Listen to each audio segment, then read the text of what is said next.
Okay, we're back. Today we have a special guest, or guests I should say. These are my younger siblings. This is Chad and this is Brad. And these guys are from a band called The Good Left Undone. Chad is in a cover band called VOID, which I had a drummer with, I had an interview with their drummer just last night. And Brad is vocals in a cover band called Sixx Sinns, which you're throwing a big Halloween bash tomorrow night. So, but anyway, I know most of the answers to these already, but why don't you guys go ahead and explain to us a little about The Good Left Undone, how you guys formed, and what you're doing right now. So The Good Left Undone formed. Man, it's been a little over a year now. A little over a year, yep. What we knew, John Shock. We knew him from going to local shows here and there, and we knew he played guitar. And one day we were sitting down, we weren't in the band at the time, and we're like, man, we need to get back in this hardcore stuff. John had actually worked with Chad, and Chad and them talked.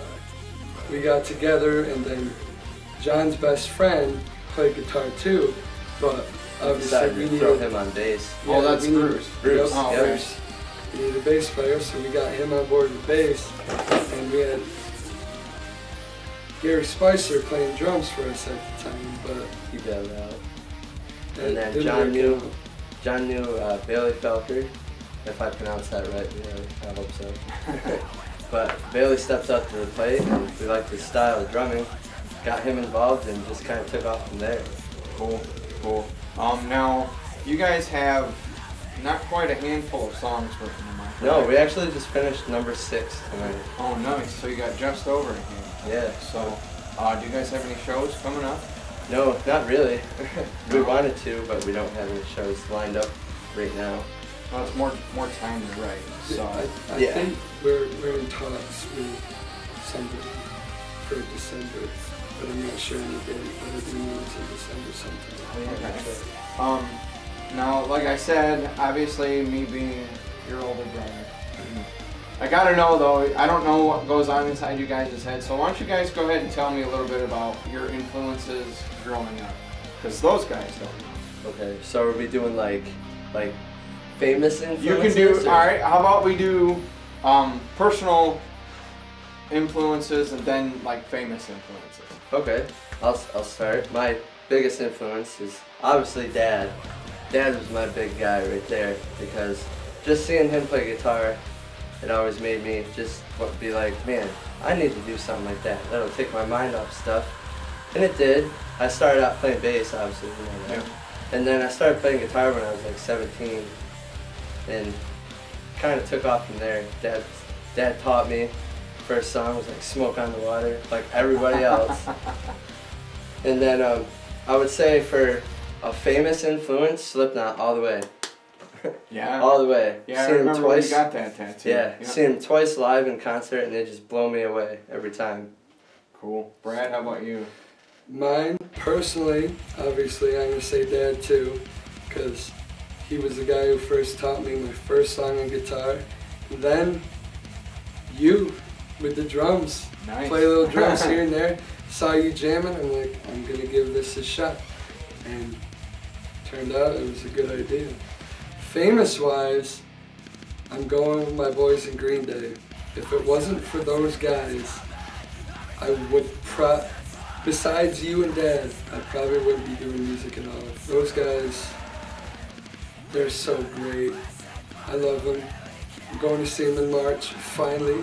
Waited my whole life to do this. So have you heard the new record or anything? I've heard most of it. I've heard 2 songs, Bang Bang and I think it's called Revolution Day. Revolution. Oh, Revolution Oh, the Day. title track. Yep. Okay. All right. I forgot my cheat sheet. So now when you guys go to perform, whether it be a big crowd or a small crowd, do you guys get nervous when you go up there? I do get nervous, but as soon as I get in front of people, I'm like, all right, let's do this. Just get as brutal as possible. Yeah, I like to try to. For me, it kind of depends on the night, really, because some nights I'm there, but I'm not there. Other nights I'm ready to go. And the size of the crowd never really bothered me as much. Yeah. But nerves, it just depends. Like crowds never made me nervous. People could boo me, I wouldn't really be nervous. I don't think people would ever have the balls to boo. No. Probably not. Not around here. There's a lot of respect in the music like scene that we have now. So yeah, that's one thing I'll definitely give credit for is all the musical acts, whether it be cover or original bands, everybody's got a huge respect for each other. So, and the haters out there, you guys, thanks for the publicity. Yeah. Because no such thing as bad publicity. That's right. You talking shit is only helping them out. Now, when it comes to practice, do you guys practice individually at home and then come together and jam it out with the full band rehearsal? Absolutely. You got to practice all the time if you want to get better at what you do. And I mean, if you start writing a song at practice, like us, and then take it home and mess with it and see what more you could do or something you could add in, you know, you have to play at home. You just have to. If you don't, you're going to forget. Now, Yeah, Brad, with vocally, obviously, how do you practice these songs besides just like belting them out? Most of my practicing is done in the car, driving. I don't really, screaming is really tough, and I do practice it, but like say I'm in the car, I'll do one song with screaming and that's it. Then the rest of them I'll just be singing, because screaming really takes a toll on the throat and the vocal cords. Like right now I kind of sound hoarse and out of breath because she just came from practice. Yeah. And I scream my head off there. But most of my screaming practice is done at practice. Yeah. The singing is mostly in the car. So, Brad also plays guitar. I know a lot of you guys don't know, but Chad plays guitar in The Good Left Undone. He plays bass guitar in VOID. Like I said, Brad does vocals in both bands, but he has done guitar work before. So why don't you guys go ahead and explain a little bit about the guitars that you guys use, and even the microphone and any other equipment that you might have that you want to talk about. Okay, well, the guitar that I use right now is it's a Schecter Elite 7, I think it's called. Can't really remember, but I prefer a 7-string because I can tune it down. We play the one I bought you? Yeah, it is. We play in drop B right now, but with a 7-string, I'd like to drop down to like drop A sharp and whatnot. Gets that really brutal sound, and that's what I love, is the brutal sound. For an amp, I use a PV410 Classic, which my girlfriend bought for me. She did an amazing job because that's a great fucking amp. I don't think PV puts out anything. They don't, man. It's good. Yeah. So, do you use any foot pedals or anything? Not really, no. I would like to get a tube screamer. I would use a tube screamer. I use a noise suppressor, but that's it for pedals. Yeah. I like to try to get the best tone I can out of my amp. So, now Chad also owns a PRS, so explain us a little bit about yes. the PRS. I got a PRS, an SE model. It's a Paul Allender, and yes, Paul Allender is a guitar player for Cradle of Filth. He has his own line, and they're badass as shit. And it was actually the very first guitar that I bought was the PRS, and I got it used for $626. I seen it. It was when Robert M. Sides was Fletcher's. I bought it way back. Yeah, I bought it way back then. And as soon as I paid it off, I brought it home, played it, fell in love with it. And PRS definitely makes probably one of my favorite guitars aside of Schecter. Well, we all know the small body and usually the lightweight. Yeah. I mean, if I play guitar, I would definitely go with Schecter or PRS. But I've been blessed being a percussionist. So, now you play bass too, and explain to us a little bit about your bass. Okay, the bass I play, it's a 5-string Yamaha something. I don't even know what it is. I bought that too. Yes, he did. He's bought a lot of our equipment. Yeah, he really has. And I like using a 5-string. I like using 4 strings. it doesn't really matter what kind of bass I play really, but if I had to choose what my favorite bass was to play, it would probably be a Schecter Omen. Those things were badass as hell. Yeah. Now, is that similar to what Dusty plays? No, it's different. Is it I different? can't remember what kind of. Do you know what kind of bass? I want to say it's like I know it's a Schecter. it is a Schecter. But Brad, go ahead and explain to us about your guitars and you know your microphone and preference. So right now the microphone I use, I like Audio-Technica, but I'm really wanting a Shure, however you pronounce it, because they put out good sound and good quality mics. As far as guitars, I use a LTD ESP 1000. Or EC 1000, yes. And it's the best guitar I've ever used. It's lightweight, perfect action. Short scale, right? Short scale. I love it. I also have a guitar you bought me. Another one. It's the band Slipknot, Mick Thompson. It's his signature Ibanez, the bright red one that says 7 down the neck. I love that guitar too, but that guitar weighs like 20 damn pounds. Yeah, that's why Mick is so buff on stage. Yeah. He's carrying that big ass The weight guitar around his is neck. so much. So now, obviously you guys are into heavy metal, not like Five Finger Death Punch metal, like fucking brutal metal. Why don't you guys go ahead and explain to us a little bit about the stuff you're listening to today, like your favorite bands today and your favorite old school metal bands too. Okay, well, my favorite metal band in today's world, I would have to say it's a mix-up between like Betraying the Martyrs and Born of Osiris. Those bands are just like, Betraying the Martyrs is that right type of heavy, and then Born of Osiris is like that intricate, always sweeping, tapping, just going completely nuts on the guitar. And I love that. And then if I were to say old school metal here, old school metal.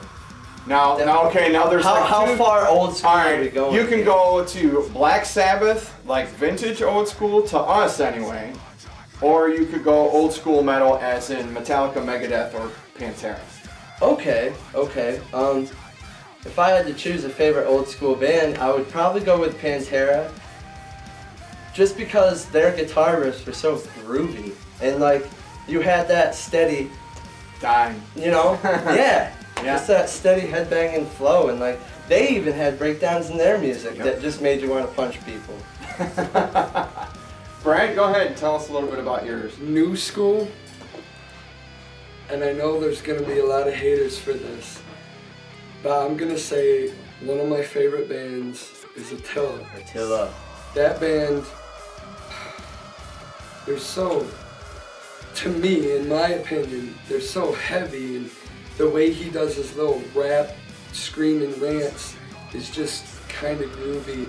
The way they do their weird, genty plucking breakdowns and their bends is just so right. But their new album is leaning towards a mainstream thing.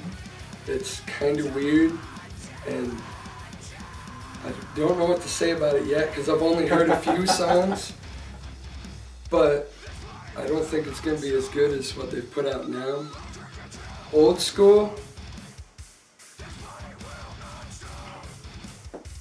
There's so many. there is. There really There's is. so much music out there to think about. But as far as, I'm going to say Metallica, because I've watched a lot of their live stuff. I've watched a lot of their in-studio stuff. I've watched them just jam out together individually with James singing, or just Kurt playing, or just Rob playing bass, or Jason Newsted when he just jammed out. Even James playing guitar. Lars, it worked though. It did. But it did. they had so many good songs, and they had a lot of groove. They had some songs that weren't they had fast, but then they had the slow ones that you could really just get into. And Metallica's lead work was phenomenal. Yeah. Well, it's like the slower heavy would be Sad But True. Yes. Yeah, it's not exceptionally heavy, but off the Black Album, that's my personal favorite. Yeah, that's a good. That's a good. So now, when it comes to the Good Left Undone, when you guys write songs, how do you write songs? Do you just think of lyrics and bring them? Do you do the guitar riff and bring them? When we write, what we do and what I do, most of the time, someone will come in with a riff, like say Chad or John or even Bruce will come in with a riff, be like, hey, what do you guys think about this? And then if everyone likes it, we'll either keep it how it is, or we'll tweak it a little bit, you know? Like, I'll come in with a riff, and then John will add an idea to the riff to make it better. Like, instead of doing, say, a breakdown palm muted, someone will be like, how about we open it up, and it ended up sounding great, so we always try every idea. We don't say an idea and just say, oh, okay, we'll try it. And like, if the idea sounds better than the original idea, we'll take that instead. Go with whatever sounds better. We'll try it, and then we'll be like, okay, try this other one, then we'll try that, boom. And then when it comes to drums, we tell Bailey to just do whatever he wants. And he's good at figuring out. He finds. It's like he's in each one of our minds of how we would want the drums to be, because he does it exactly how we would want it to be, which is great. Great minds think alike. Absolutely. I can't remember. There's a question on my cheat sheet that I wanted to ask. I'll be damned. Hold on. There's my cheat sheet. I'm gonna go get it. We'll let him get his cheat sheet. Anyway, as far as vocals go with the writing process, I wait until we get the music done before I start writing, because like I can hear stuff in my head, but when we finally get it all together and smooth, and they can play it all the way through, I'll be like, okay, and I'll start hearing more and more stuff, and then I'll write a melody or some lyrics, and then I'll be like, play that part, da da da da da. I'll be like, all right, stop, play it again and again and again, until I get it figured out, and then we'll move on. Okay. Now, that kind of led me into a new question, actually. When you're writing songs, do you just write them, or is it like based on your experience? All right. So with the Good Left Undone, our other hardcore bands were we were young, and it was a lot of party things, but now we really want to try to get more relatable to people with life in general, feelings, experiences, love. Like, we're trying to expand a lot more, and because as you get older, you know, there's more experiences that you've had. Totally. And so this band with the Good Left Undone is the first time that, because Bruce and John, they write acoustic stuff together. So now in the Good Left Undone, this is the first time that it's not just me writing lyrics. Bruce and John and even Chad are helping out with some lyrics too. And even thinking about melodies, what we could write this song about. Yep. So we want to write this about a life experience. The full band has got like kind of a lot of This is the first band to where I don't want to sound like that it was just certain people doing it, but this is the first band where finally everyone's involved, stepping up, and we're taking everyone's ideas instead of going, and we're actually being a band. Yeah, totally. And that's what it's about. I don't think there should ever be a decision made unless all band members kind of agree. Yeah. You know? I mean, unless it's like an obvious, you know, for the better situation. Even if one band member says, no, I don't like that, then we'll be like, okay, trash it. Yeah. Or what can we do to or construct it into something you might like. So now me being you guys' older brother, I know you've taken lessons from our cousin Tommy when it comes to starting For the a short bass. while, For the short yeah, period of short time. period of And time. you were going to Knapp's School of Music there. Yep, for I was a there very for short period of yeah, time. I was there for 4 weeks, I believe. I felt like 2. No, I think it was, I'm pretty sure it was 4 weeks. But I got bored with what he was trying to teach me. I wanted to learn songs. I didn't care about learning sheet music and stuff like that. I just wanted to learn the songs I wanted to learn and go from there. And that's what I did. So I stopped going to lessons and I just kind of took off from there. Yeah. I just did I read tablature. He was trying to teach you how to play the instrument, not how to play Yeah, like the song. back you then, know? I didn't care if I knew my instrument. I just wanted to play. Yeah. But as the days went on, I got to know my instrument. I can set up my own bass. I can set up my own guitar. I can do all that stuff. But back then, I just didn't care. I just wanted to learn some songs, you know. Yeah, yeah. Well, that's the way I started. It's just headphones and listening to a song hundreds of times and trying to repeat. So, Brad, what about you? I know you talked with Mr. Wild, the music teacher down in Troy. I think, and sometimes I've got shit for this, sometimes not, because some musicians understand. 10th grade in high school, I joined chorus, and believe it or not, chorus actually helped me out a lot with technique, trying to reach certain ranges, like going from low to high, going to an octave to falsetto. I actually learned about a bunch of stuff in chorus, and I would, along with the practice and stuff, I would try some of the stuff that John Wild would tell me about, and it eventually worked out. And then recently, because with all the screaming stuff, after all these years, I kind of lost some stuff, so I was wanting to get back into vocal lessons again. And I had a couple sessions with him, and it wasn't really learning more about techniques, but it was learning about how I can strengthen my vocal cords so they don't give out on me eventually. And obviously, his number one thing he said was the screaming isn't going to help, but yeah. It's fun to do. It's fun to do. That's the way it is in that chosen type of music. It's what I want to do, but like I said, I'm not screaming as much as I do singing, so I'm kind of trying to balance it out, and he gave me breathing exercises.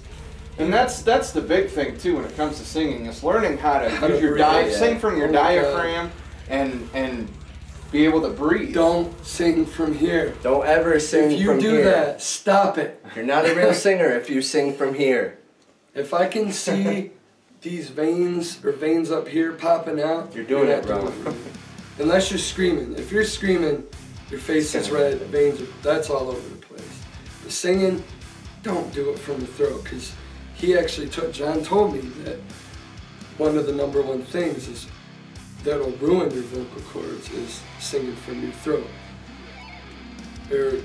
Because when you sing from your throat, there's so much air that you're forcing out and trying to hold. When you sing from your throat, you're holding back a lot too. Stressing yourself out. Yeah, there's a lot of stress in your throat. Reason being your veins and shit start popping out. I've kind of felt that, because I can't sing to save my life, and when I'm driving along and there's a good song that comes on that I feel I can actually sing to, my throat begins to hurt because I'm singing from my throat. A big thing you can do to help out with singing from the diaphragm instead of throat, breathing in from your diaphragm, and breathing out, just keep doing it, and then eventually when you're singing, when you breathe to sing, you'll start singing from your diaphragm instead of holding that air in your throat. So you kind of train your body. Yeah. Okay. Because you'll be like da da da, da da da da da, instead of da da da. Yeah. And you can definitely hear the stress in that. Oh yeah. So, Oh yeah. The last question I'm going to ask you guys is what I ask all the musicians that come down here. Do you have any words of encouragement for the musicians that are out there putting their music out on the line, or any youngsters that want to be musicians? Number one thing, social media, media in general, has been a big downfall in not just music, in anything. But if someone tells you that you're not good, take that. Don't take use it to get better. Yeah, don't take it as them being a dick. Take it as they're trying to help you out. Like they don't want you to go someplace else and have other people say, "Oh, you're doing really bad." There's people out there that know how to give constructive criticism, but then there's obviously the haters. Tell the haters to get out of here, but take what they said and just improve. But do not let it get you down. Don't let it stop you from playing. Never give up. Keep trying. Always. Get better. Practice, practice, practice. And I'm gonna agree with him and say practice, practice, practice. Because you're never gonna get better if you don't practice. We had our first hardcore band we started with a guitar player, and when we became friends, he's like, "Can you show me some stuff?" And I'm not that good, so I showed him some Blink-182 and Green Day stuff, and he was kind of doing bad at that. But he practiced for like, it was literally like 6 months straight. He didn't do anything but play guitar. And he called me up one day and he's like, "You guys want to come over and jam some Kill Switch and this and that?" I'm like, no. But then we got over there and it was like, he's playing Suicide Silence and Sweeping and Tapping. Stuff we didn't expect. Oh my God, dude, do you want to be in a band? It's because he practiced and practiced and Never practiced. gave up.